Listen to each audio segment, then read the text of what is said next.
a very important statement, right? That the brit that we have, however bad it gets, however hard it is, our covenant with God continues.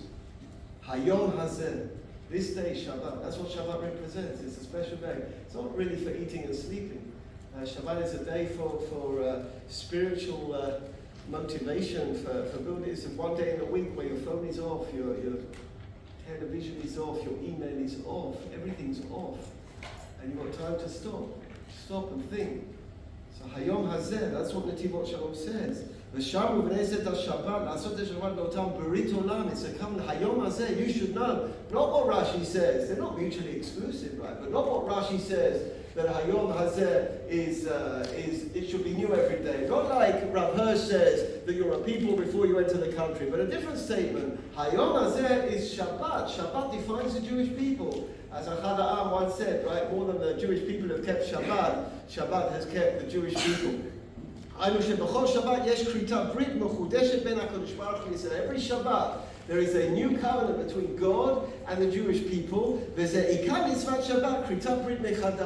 that's the principle of Shabbat, is to create a new brit with HaKadosh Baruch Hu. So that's one suggestion he has. The second suggestion he has of Hayom, another day which is very, very important for the people of Israel and our relationship with God, he says, second paragraph, On Murumaz B'Hayom al Rosh Hashanah. Hayom Hazeh is Rosh Hashanah. We're just 2 weeks away from Rosh Hashanah. You know, Rosh Hashanah for me, I don't know whether it's the same for you, I find it a very nerve-wracking day. Anything that happens during the year, I realize goes back to Rosh Hashanah. When something happens during the year, and something of consequence, something hard, something good, I realize that what I was doing on Rosh Hashanah Yom Kippur has a direct influence on what happens during the year. People often ask me after Yom Kippur, the davening in this place on Yom Kippur is unbelievable. It's the first thing we did when we took over 30 years ago. We have 200 girls in this room on Yom Kippur, and about 30 men. It's one of the best minyanim in town, and to be one of the best minyanim in Yerushalayim is a big deal, which makes it one of the best minyanim in the world. And often people come up to me after Yom Kippur and say, well, how was davening? And my regular replies will have to wait and see. We just have to wait and see how davening was. Was it enjoyable? Yes. Was it spiritual? Yes. But did it work? Hayom Hazeh, these days are very, very consequential days. In the Ita B'Zorah Kadosh, I worked very hard in the month of Elul to try, and everything about these days is about preparation. So I'm Ashkenazi, but I go to Sephardi Slichot every day. Not late at night, very early in the morning. Anything I can do that can help me focus a bit on this time of the year, even though it's not the first time I'm taking part in this time of the year, but to understand the importance and the ramifications as a believing Jew at this time of the year. When Elisha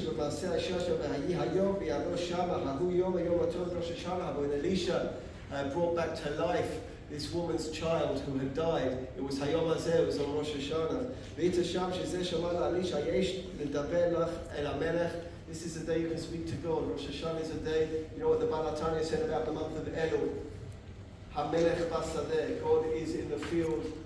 Bonnet said, let's go meet him. This is a time in the year where Kaviyachol, God is more available than any other time in the year. האם יש לה מה לדבר ולבקש לקדוש ברוך הוא המלך המשפט בתוך עמי אני יושבת אכניס ראשי בין סדירים שבזה שכולל את עצמה בתוך הכלל זה גוף השמירה ועל זה מומז בכתוב היום הזה. היום הזה is Rosh Hashanah. Rosh Hashanah, the people come together. I don't say Avi Malki, I say Avinu Malkeinu. We come together as a nation and stand in front of God as a nation. שראש השנה הוא גם כן יום כריתת ברית בין קודש בריך לישראל. It's a day of din that we have with God. The real relationship with God is actually Yom Kippur, because that's a day of mercy, the only we have. וכמאמר הכתוב, אתם ניצבים היום כולכם לפני השם over the page. זה יום הדין אשר כולכם עומדים לפני השם אלוקיך בדין. You stand in front of God, so היום הזה could be Shabbat, היום הזה could be Rosh Hashanah, it could be either. It's what is this day? Now, next paragraph, in Yom Kritat, second page, second paragraph, in Yom Kritat Abri B'Beit Ha'amim HaKadoshim Ha'elu. But I want to take you further, says the Netivot Shalom. I've already suggested that Hayom Hazeh could be Shabbos or Rosh Hashanah. I want to take you further. He says the Indian of Kritat. Steiger, you get into it. What's so special about a Brit on Rosh Hashanah and Shabbos? How do we differentiate between Rosh Hashanah and Shabbos? Both days are days of Brit. Shabbat Kodesh and Rosh Hashanah. Because this is a time where creation is recreated. We're going to go further with this in a moment. Creation is recreated. On Shabbat the world was created. Like God created the world in 6 days, on the 7th day He rested. Rosh Hashanah, man was created. Rosh Hashanah is a celebration of man. The world was created on the 25th of Elul.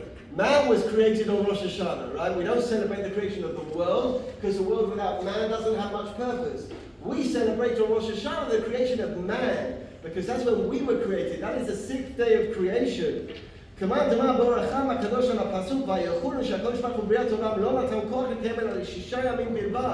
were 6 days of creation, and on the 7th day Shabbat, the world is recreated by God. Rosh Hashanah is a recreation of the world. Every Rosh Hashanah, you have a look in the Machzor when you have time, and it's Kedai to do this before Rosh Hashanah. It's Kedai. The recurring theme in Rosh Hashanah is Melech, is king. It's not a recurring theme on Yom Kippur. Yom Kippur is Kapara, it's Al-Chet, Al-Chet, Al-Chet, it's Vidui, Ashanu, Baganu. There's no Al-Chet on Rosh Hashanah, there's no Ashanu on Rosh Hashanah. It's Melech, Melech. The God is king. We are meant to believe that God is king. The God is the one in charge. The God is directing us. The God is creating the world. The God created the world and creates the world. שבכל שנה ושנה בראש השנה מתחדשים כל הבחינות בסדר השתלשלות כמו שהיה באי בריאת העולם. וכיוון שבבית ימים אלו מתחדשת הבריאה, third paragraph, seeing as these 2 days represent creation, יש בהם גם כריתת ברית מחודשת. So next paragraph then. Now, but what's the difference between Rosh Hashanah and Yom Kippur? What's the difference? They're both creation. Hayom Hazeh, they're both Brit and they're both creation. So why do we need both Rosh Hashanah and Yom Kippur? Rosh Hashanah and Shabbat. אומנם יש חילוק בדרגת כריתת הברית של שבת לראש השנה. What's the difference between Shabbat and Rosh Hashanah? כריתת הברית בשבת היא מתוך אהבה. Because Shabbat, there are 2 different relationships we have with God. One of love and one of fear. Shabbat is about love of God. It's Avinu. God is our Father. On Shabbat we celebrate God. We have a covenant with God as our Father. That's the Brit of Ahava, that we have love of God. Ki Shabbat Kodesh b'makoro hu inyan shel ahava. It's a day of love. We enjoy Shabbat. Shabbat is full of rest and peace of mind. Because Mod Amru, Ki niseram chanatata be'ahava. That's what we say every Shabbos. That we got Shabbat out of Ahava. Ilu Rosh Hashanah, but Rosh Hashanah is Kritat Brit mitoch yira. Shelokim aseh shalom elefanav. It's fear. It's Malkeinu. It's fear. It's understanding on the one hand that God is our God, God is our Father, God is King. God is the creator of the universe. Any corona comes from God, not from the Chinese, it comes from God. God is the one we address with these issues. It's what we have to address ourselves to. He is Malkeinu. It's our fear of God, and every fear that we have ultimately comes from God. So we have different types of relationships with God. There are some Jews on a very high level, they have a relationship with God, which is a relationship of ahava, of love. And most of us, we're lucky if we have a relationship of yira, of fear of God. We're actually aware who we should be afraid of, or what we should be afraid of, and that God, there are different levels of fear, right? There's pachad, which is being scared. There's fear, which is dependency on God. And there is the highest level of fear, which is awe, which is just being in awe of God, being amazed by God. That's a different type of fear. It's not a fear that one meets so often today. So it says, על הפסוק, ואתה עשר מה השם אלוקיך שומר כי אם ליראה, שיש בחינת דבקות מתוך יראה, מתוך שיודע כי בלעדיו אין לו קיום. But without God, if God was to stop ladies for 1 second, we would cease to exist. It's not a shita, it's not an opinion, it's the only opinion in Jewish thought. If God was to take a break for a moment, the world would cease to exist. It would simply cease to exist. We would just disappear. That's yirah, that's fear, to know what we should really fear. So if you look at what we've got so far, before I go to my Rebbe Nachman piece, we have Hayom Hazeh like Rashi, who says you've got to keep it fresh. And not, you're here, everything's new, every day's new, every teacher's new. The question, what's it going to be like in November? When you know Rav Bailey very well, you know Rav Avigdor, you say, hi Rav Avigdor, Rav Avigdor say, what do you mean? And if you say hi to Rav Bailey, you say, hi, or hi, or hi, exclamation mark. If you say hi to Rav Yonatan, he'll say, hi. If you say hi to Rav Shaves, he'll say hi with his watch, and you'll know it all by then. And then the question is, will it still be new to you? How do you make it new? How do you keep it new? I have a person I know very, very well in his mid-50s. Not me, I'm 30 years younger. And I know that how hard it is for someone, I suppose, hypothetically, if he were to be 50 plus, how do you keep fresh? Go to shul every day. Every single day, again and again and again. How can someone be excited when in this 59th group of shiur Klalis? You do that again and again and again. How do you keep excited? Hayom hazeh. Your first day is my first day. Mamash, your first day is my first day. Your first Shabbat is my first Shabbat. Always keep it afresh. If you can't keep it afresh, you're just going to rot. It's an important message, and the second message is important as well. It's important as well, right, Rabbi Hirsch? But we stay Jewish. Wherever we are, we say, no, Rabbi Hirsch says something terrific. I've got to tell you this. I know you're excited. I've got to tell you this. Right, I got So, Rabbi Hirsch asked the following question. In the Mikdash, all of the Kelim, they have poles. Not Polish people, poles, right? Pieces of wood. I think I deserve a bigger laugh than that. And they have poles of wood, right, to carry them around, right? I'm showing you how we carry them. Yes, you can see, you're following how we carry it? Okay, when we take the kelim, we put them in the Beit Mikdash, we put the kelim down, we take the poles out, and we put them aside. There's one kli in the Beit Mikdash you never take the pole out of. Which kli? The Aron Kodesh. You put the Aron Kodesh down in the Kodesh HaKodeshim, and you leave the poles there. And it's an Issur Torah to take the poles out. I always talk about poles. Whenever I'm talking about, I'm always talking about poles. So, what does Rav Hirsch say? This is so good, Mergi, you're going to fall off. Hold her there. You're going to fall off your chair. Okay, Daniel, just hold her. She's going to fall off her chair. So, he says like this. Rav Hirsch says like this. Why do we leave the poles in the Aron Kodesh all the time, even though it's stationary?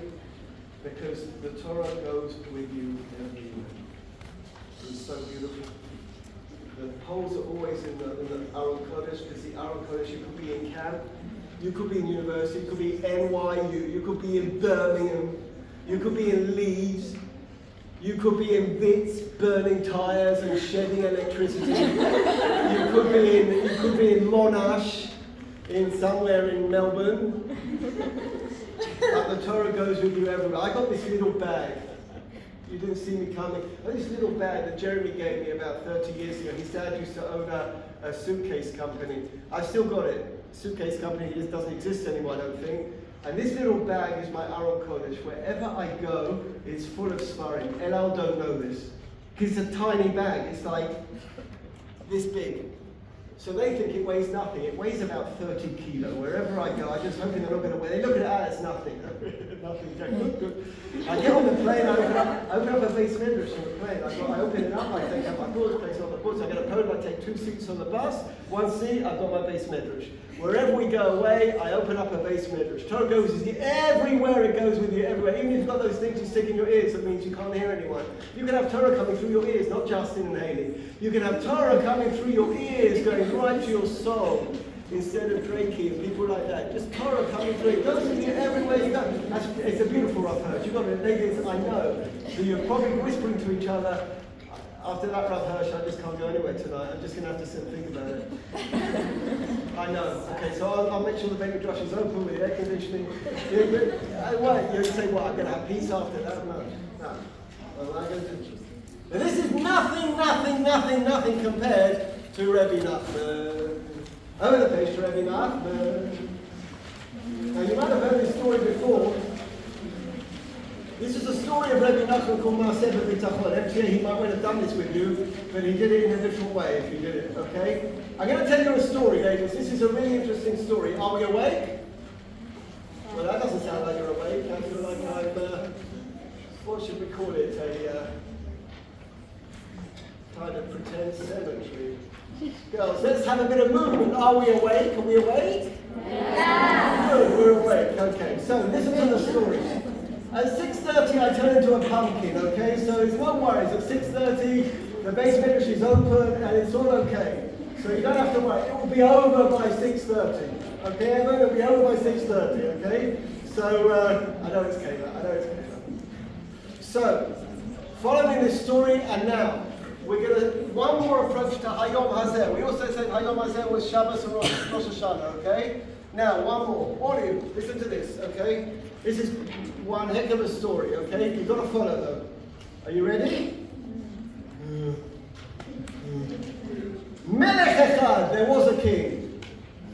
To understand this, Rebbe Nachman, you've got to listen to the story. Melech Echad, Amar b'libo, he wanted to know, Mi yimsa shelo yu lo doeg yoter mimeni. I want to find someone who isn't worried like me, who's even more relaxed than me. He's a king, right? Ki yesh li kol tuv ani melech u'moshel. Everything that I have is good, and I'm a king, and I'm a ruler. He's looking for someone who is relaxed. So he'd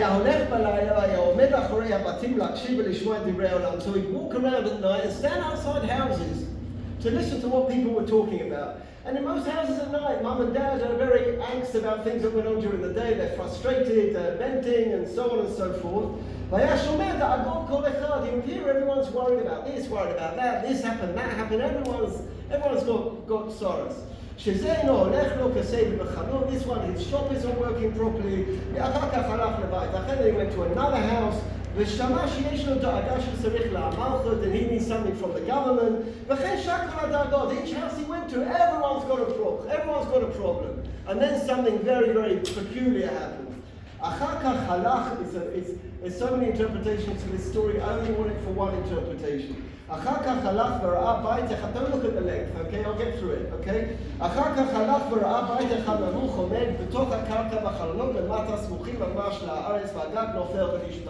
He found a bungalow, a one-story apartment that is falling apart, just falling apart.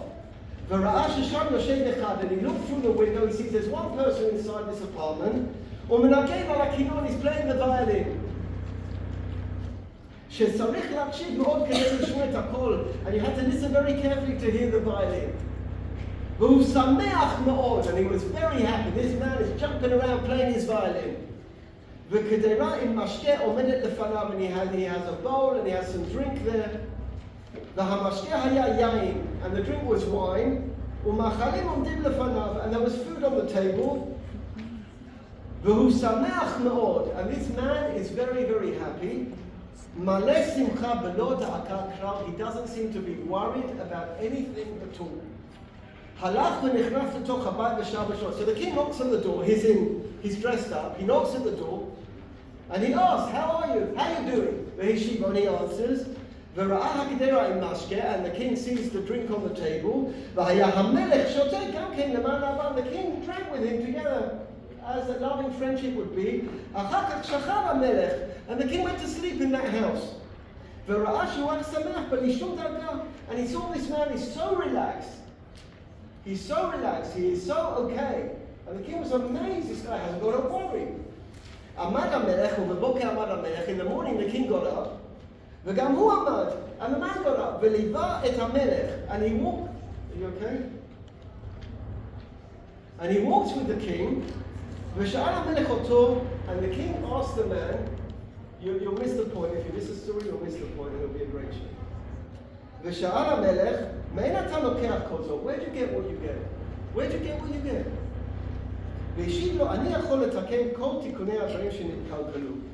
I'm a fix-it man. I can fix anything that breaks. That's what I can do. I can fix anything that breaks. I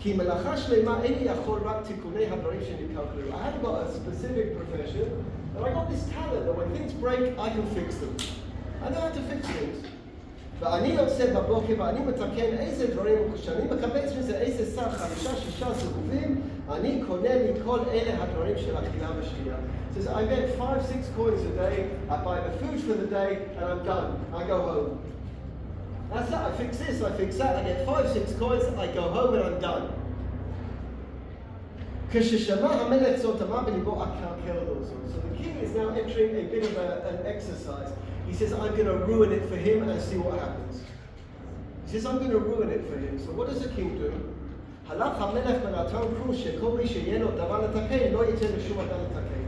king passes a law on that day, and he says, anyone who has something that needs to be fixed, you cannot get it fixed. He takes the man's parnasa away, without the man knowing. That's what the king does. He says, anyone who needs something to be fixed, you cannot get it fixed. You have to buy a new one. Right, you can fix it yourself, or you can buy a new one. So now he thinks, now I'm going to see, this man's now he's got saras, right? Because I've taken away his parnasa, so I'm going to see what's going on in his house. So the king, בבוקר הלך לשאול אחת תיקוני הדברים, ואמרו לו שגזר המלך שלא ניתן לשום אדם לתקן שום דבר, ויראה בעיני אף מטף מהשם. So the king goes to him, and he asks the man, why are you not working today? And the man says, because the king made a gezerah, that I can't fix things, so I'm not allowed to fix anything. So v'halach v'ra'ah, and so the man goes out to walk to look for a parnasa. He can't fix things. He needs to make some money to eat, right? So he goes out and he sees he sees a wood chopper. He sees a man chopping wood. So this man asks him, Lama tachotev eisim? Why are you chopping wood? That's not honorable for you to chop wood. So Amar lo chazarti acharishi achtov eisim v'lo masati v'uchrati lachtov b'atzmi. So the guy says, I looked for something to chop wood, couldn't find anyone, so I'm doing it myself. So the man says, I'll chop the wood for you. Let me chop your wood. Amar lo ten li v'echtov imcha. I'll chop the wood for you. V'chatav eisim v'natan ha'gviz ha'harachah. So he cut the wood and the man gave him a gold coin.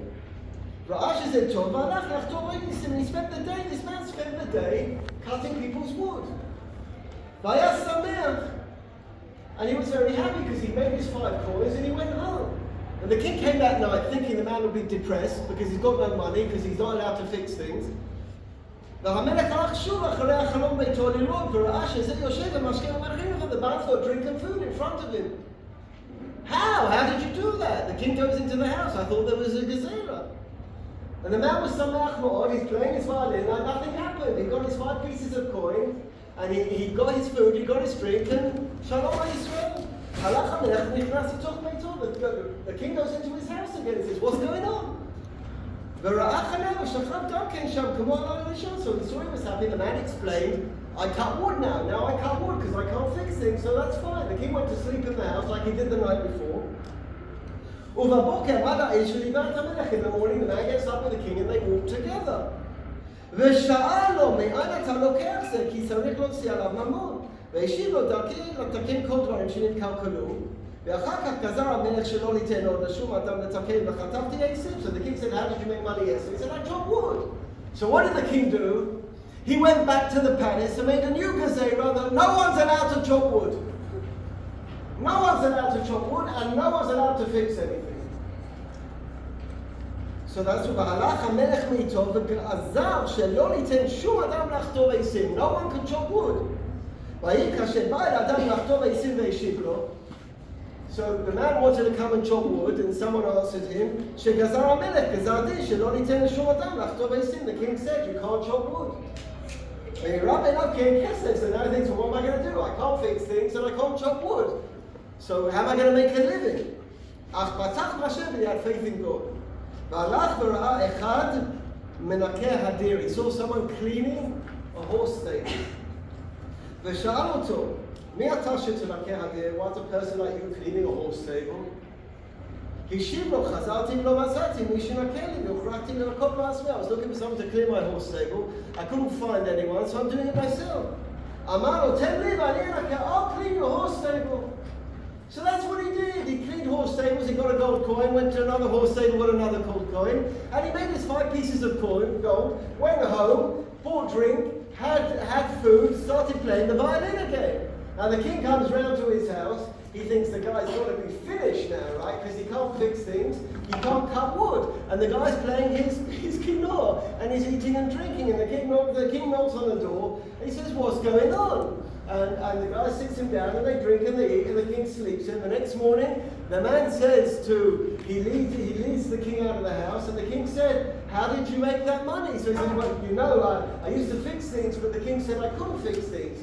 And then I used to chop wood, and the king said I couldn't chop wood. And then, so I got a new job, which is to clean out stables. So the king the king goes back to the palace and makes a new gezerah. You can't clean stables. Now what's he going to do? So the man hears this gezerah. He can't fix. He can't chop wood. He can't clean stables. So he goes to join the army. So I hope I don't get it wrong. I'll tell the rest of it outside just to keep your attention. When the king heard he's joined the army, he gets his money at the end of the day, buys a drink, the king comes, and then the king asks him, how'd you get the money? He says, well, I'm in the army now. I'm in the army. The king will get paid every day, so the king made a decree that soldiers don't get paid till the end of the year.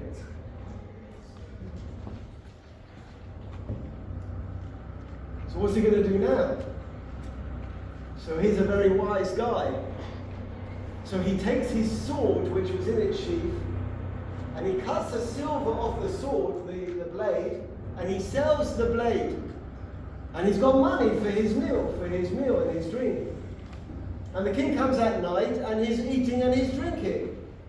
And the king sleeps there, and it's a lovely night. And again, the next day the king says, you're in the army, but I thought they only get paid once a year. Because the king said that. He said, yes, but you should know, I was very clever. I cut the blade off my sword, and I sold it. That's how I had money last night. So now the king says, now I've got him. Now I'm going to get him for good. The next day there's a court case in the palace. And the king decides that someone has to be killed. And the person is innocent. And then the king turns round to his officer. He says, I want such and such a man who lives in a bungalow to come here with his sword and chop the man's head off. Because the king knows that the man hasn't got a sword, right? That inside his sheath there's nothing there because he sold the blade. So the officers turn up at the man's house and they said, the king wants you in the palace. So the man goes to the palace.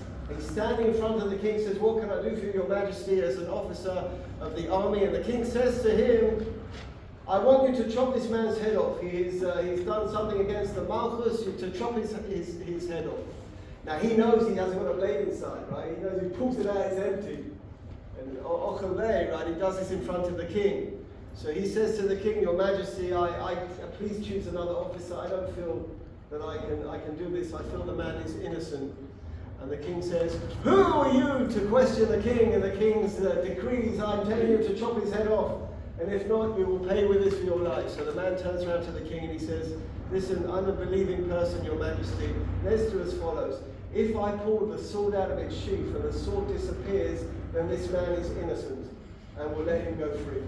And he pulls his sword out and it's not there. And the man is innocent and he's let free. And the story ends up with the king was very happy with this and he was happy with the man and he let him go home. There is an enormous amount to do with this story about the king, who the king is and why he does these things. But that's not why I brought it to you today. We're talking about the words Hayom Hazeh. This is such classic Rebbe Nachman Torah.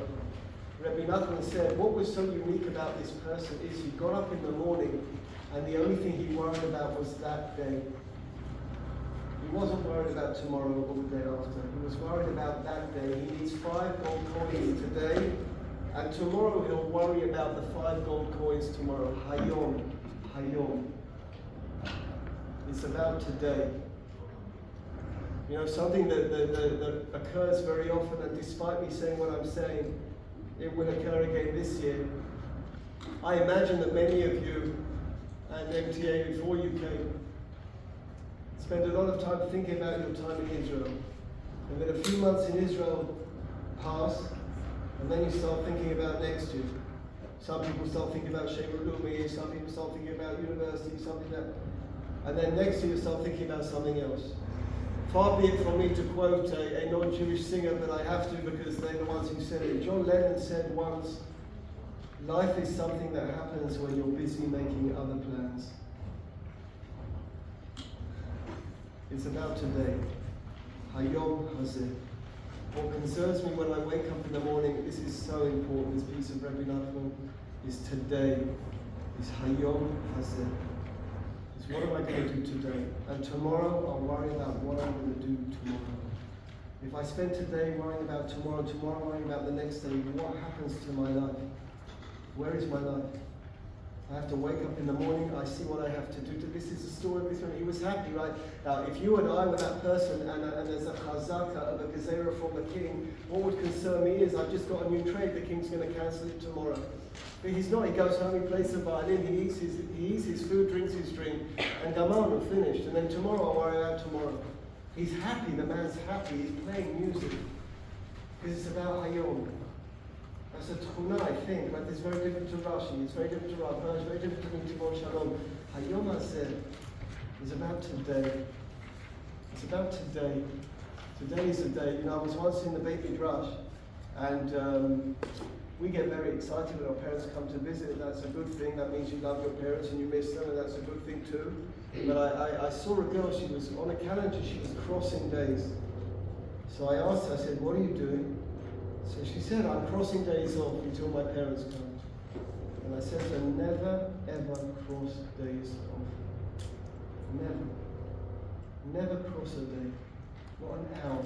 Not a minute. We just don't know how many days we have, how many hours we have, how many minutes we have.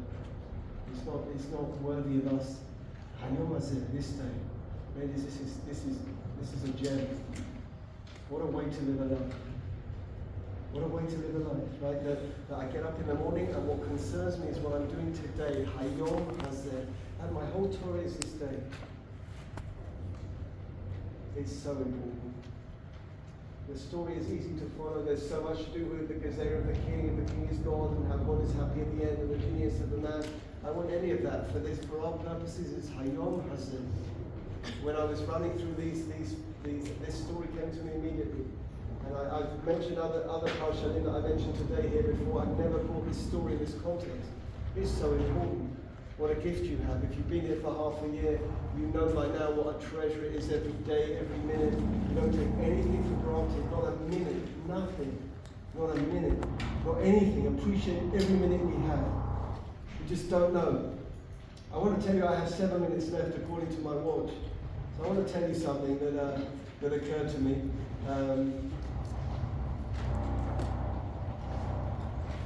When I'll cut the story short, I won't tell the whole story. But when I used to sit exams in London, my dad taught me something which is very critical for doing an exam. He said, put your watch on the table and divide up the time. If you've got 10 questions, 10 minutes per question. After 10 minutes, move over to the next question. It's pretty obvious exam method, right? Because if you don't answer every question, you can't get points. So you have to answer every question. I'm sure it's still the same today, right? It's still the same. You have to answer every question. So every exam, I got into this mindset. I put the watch on the table, divided the time up, and after 10 minutes moved on to the next question. So I got points for every question. Then I did Rabbanos in Israel. And the first Rabbanos exam I came to in Israel, I sat at the table, and there was no time allotted on the exam sheet. And I asked the chevra at the table, how much time have we got? And I got this classic Israeli answer, Yebeseder, which doesn't really help. How do you divide up Yebeseder? Like, it will be okay. So I said, no, just tell me how much time I've got, and I'm worried. So I'm not worried, I just tell me how much time. And then someone said, you've got as much time as you want. I said, I don't need my watch. He said, no, you can write all day if you want. 24 questions I had in the first exam. Nidda Mikvah, I had 24 questions, I start writing. And this is what happened after about an hour. I'd only done 3 questions because I had all day. A guy with a black hat stands up and says, you've got 5 minutes left. The room exploded, people started screaming, and I was lying on the floor twitching. 5 minutes. And my mum said, you said, I don't the other day all day. He said all day. Everyone's screaming at each other. Classic, I'm Israel in Israel, screaming. And I'm thinking, what am I going to do? What am I going to do? I've got 5 minutes to write 18 questions. What am I going to do? I managed to get up on the table. I pull out my pen and start writing like I see writing. Then this guy, he must have been released from some kind of mental home. The guy stands up after 5 minutes and he says, okay, another 5 minutes. So by now everyone else in the room wasn't taking him seriously, they just carried on up. But I'm English, I think he said 5 minutes. And he did this for the next 2 hours. Another, if I don't know, Mother Thomas Sugar, and they let him sit there, and kept saying, 5 minutes. They were all ignoring him, and I was going crazy. I kind of lost it. I got home like shaking. I said, is there supper? My wife said, another 5 minutes. No more 5 minutes. So that was my first experience of Israel. There were other experiences there, like cake on the table, doing it, sitting on a minion in the middle. There are lots of different things that went on there that I never experienced in England in an exam. And one was 10 people sitting at the same table to do an exam and speaking to each other during the exam, which is something that never happened to me in the London University. But either way, a couple of years later, I looked at these two exams and I thought as follows: our approach to life. And I think that's almost everyone in this room. Our approach to life is like the exam that we have back home. That when I'm 10, I'm going to do this, when I'm 20, I'm going to do this, when I'm 30, I'm going to do this, when I'm 40, I'm going to do this. We've got it all planned. Unfortunately, ladies, life is a bit more like the Israeli exam. Someone can just turn around and say, you've got 5 minutes. It just happens that way. We live and we have no choice but to live in this illusion of the English exam, right? And I'm planning, but we've all had experiences, some more than others, where Coach Brown just turns around and says, you got 5 minutes, okay? You got 5 minutes, and he's not joking. I don't say this to put you on a warm midnight. I say you have to understand that time isn't money, because money comes and money goes. Time just goes, time just passes, it just disappears. I know you're not going to believe me. And there's no reason you should believe me until you're my age or in your mid-20s as well. There's no reason that you will understand what I'm about to say, but imagine, I don't feel the age that I am in my mind. My body feels it sometimes, but I don't feel, I could be in yeshiva 40 years ago. And I want to tell you something, I don't feel I've wasted my time. I've wasted some time. But I don't know where the time's gone. I just don't know. I've got a 30-year-old daughter. How'd you do that when you're 25? I know, she's 31. How did that happen? I'm just Dave the Rave robbed of me. How did that happen? And at the beginning it goes so slowly. You know, when you're 12 and someone asks how old you are, you say, well, I'm 12, 3 months, 1 day, and 2 hours, 3 hours. I'm really 13 anyway. And then your mum turns around and says, and you hate her for this. No, you're 12. I'm not, Mum, I'm 13. You'll be 13 in 2 months. Oh no, I'm 13. And then suddenly you get to a certain age where people ask you your age and you say, sorry. And honestly, I don't know. And this is such an important so that you can't ignore that you need to plan, right? You can't just ignore things that you need to plan, but to concentrate on today. And certainly for those of you in your second answer, and you are just starting, I know it's long, I know each day is long, just enjoy every minute. And don't think about tomorrow. Tomorrow will come so quickly. You won't believe it. We'll be in here doing a Masivat Sion before you know it. It will come so quickly. It's like women have 9 months of pregnancy, you know what they call it, 8 months and a year. The last month is like a year. Because every day someone says, no. She needs that, like she's walking around with her tongue, walking around like this all day. And people say, no. You're saying, no, I'm the one walking the baby. It's called 8 months and a year, because the last month takes so long. And then suddenly they're bar mitzvah, suddenly they're married, they're out of the house, they're doing this, they're doing that. When did that happen? They're walking around with a gun. I got a picture to show you. A guy comes up to me in Rami Levy on Friday morning, And he said, a guy, like a soldier with a helmet, he said, Rav Milstein. I said, who are you? I didn't have any boys. So, where are you from? He says, my mum. You remember my mum? So I said, who's your mum? She said, shiur. She was the first American to come to the drosha, 1995 she came. So I took a selfie with this guy. Now, I remember being in his mum's house before she came to Israel, in Boston, in Newton. Newton, is that place in Boston? Yeah? Newton. And I remember her as you. And she's got a boy who's older than you. You can't stop it, right? You can't stop it, you just have to use it and be careful with it. Hayom hazeh, every day, day by day, 6, 29 and 30 seconds. So you get 30 seconds extra in the way to go. Ladies, can you just take your sheets